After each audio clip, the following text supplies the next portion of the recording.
आपदा के बाद हिमाचल सरकार ने आपदा प्रभावितों के लिए जारी किए राहत पैकेज को देने की शुरुआत कर दी है।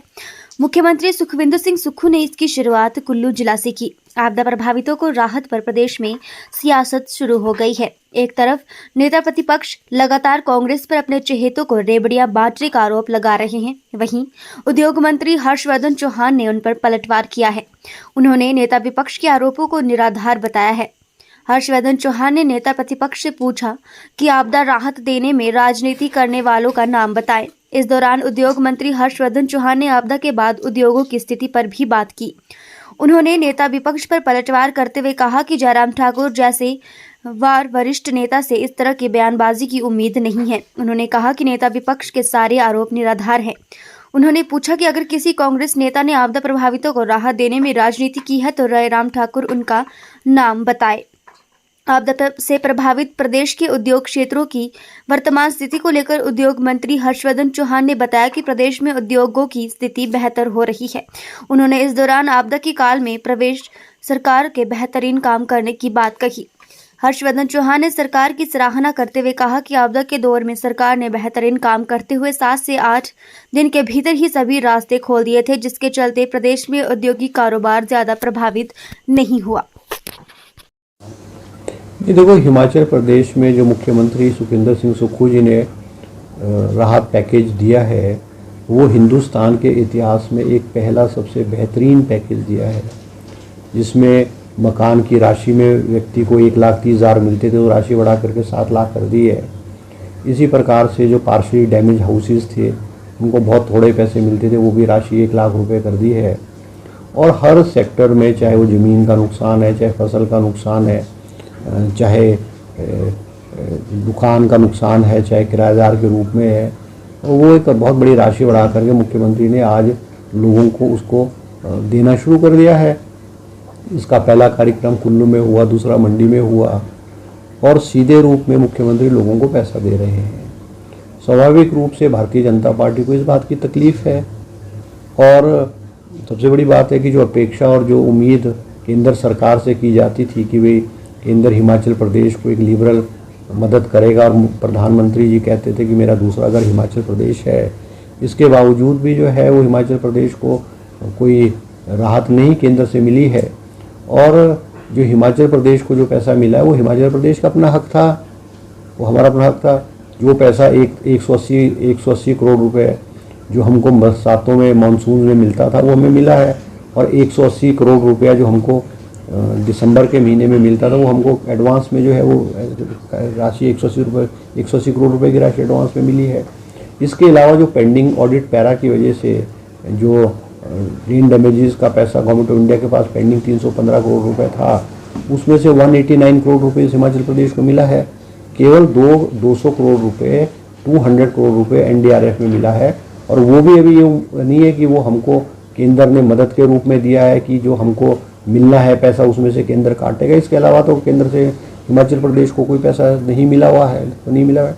और सबसे बड़ी बात है कि इस आपदा के समय में भी जिस वक्त प्रदेश एक संकट के दौर से गुजर रहा था, भारतीय जनता पार्टी के लोगों ने उस समय भी राजनीति करने की कोशिश की है, मगर हिमाचल प्रदेश की सरकार ने और हिमाचल मंत्रिमंडल और मुख्यमंत्री ने बखूबी हिमाचल प्रदेश को इस दौर से निकाला है। 4,500 करोड़ रुपए का पैकेज जो है वो मुख्यमंत्री जी ने घोषित किया है। आज लोगों को राहत के रूप में जो है सरकार ने पैसा देना आरम्भ कर दिया है। सर, सड़कें टूट गई थी कुछ जगहों पर। हिमाचल प्रदेश में चाहे इंडस्ट्रियल एरिया है, चाहे और क्षेत्र है, हर जगह में रोड्स को विदिन 2-3 डेज रिस्टोर कर दिया गया था।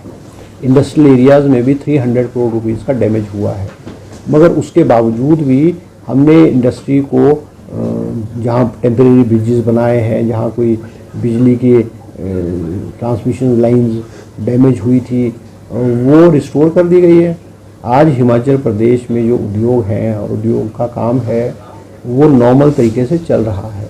ठीक है, ये रोड्स और इंफ्रास्ट्रक्चर कुछ जगह टेम्परेरी रिस्टोर किया गया, उसको परमानेंट रिस्टोर करने के लिए मुख्यमंत्री ने हर विभाग को आईपीएच और पीडब्ल्यूडी को कोई 800 करोड़ रुपए दे दिए गए हैं।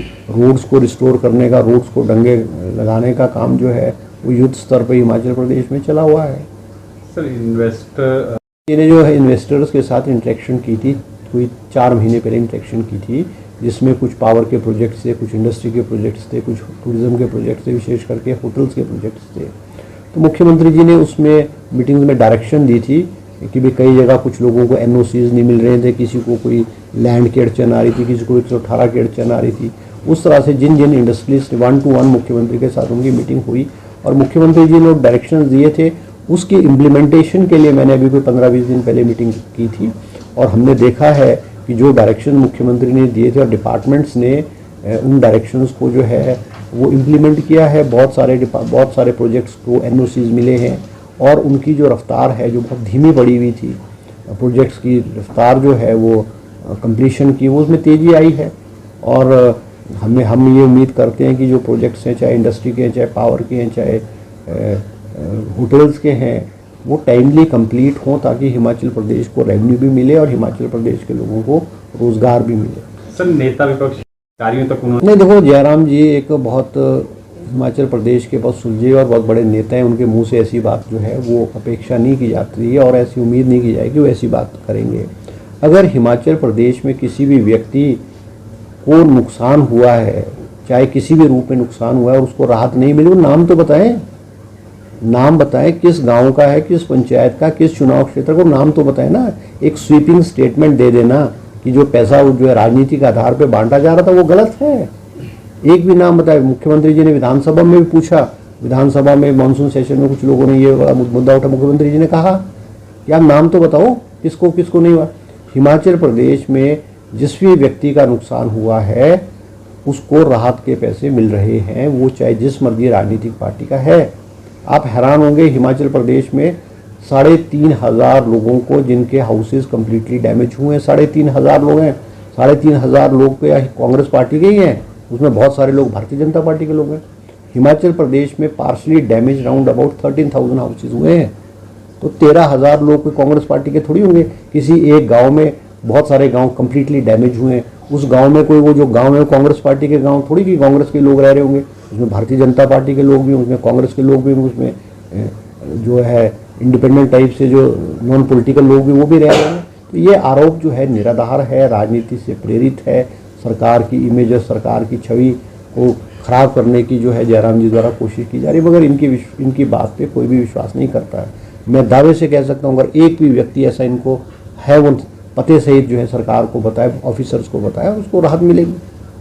सर, वो इसमें कई बार ये होता है कि जो ज़मीन दी जाती है, जैसे 118 की परमिशन दी जाती है, उसमें पहले 3 साल का समय होता था, मगर अब उसको बढ़ा करके 3 साल प्लस 2 ईयर्स कर दिया, 5 ईयर कर दिया गया है।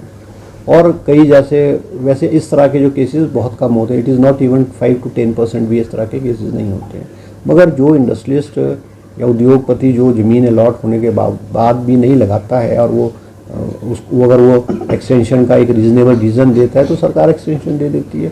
मगर ऐसी जो है ऐसे अगर ध्यान में आएगा कोई तो हम उनकी ज़मीन जो है वापस लेने की कार्रवाई करेंगे। और प्रदेश में ऐसी कई उद्योगपतियों के प्रति कार्रवाई भी डिप्टी कमिश्नर द्वारा कई जिलों में हुई है।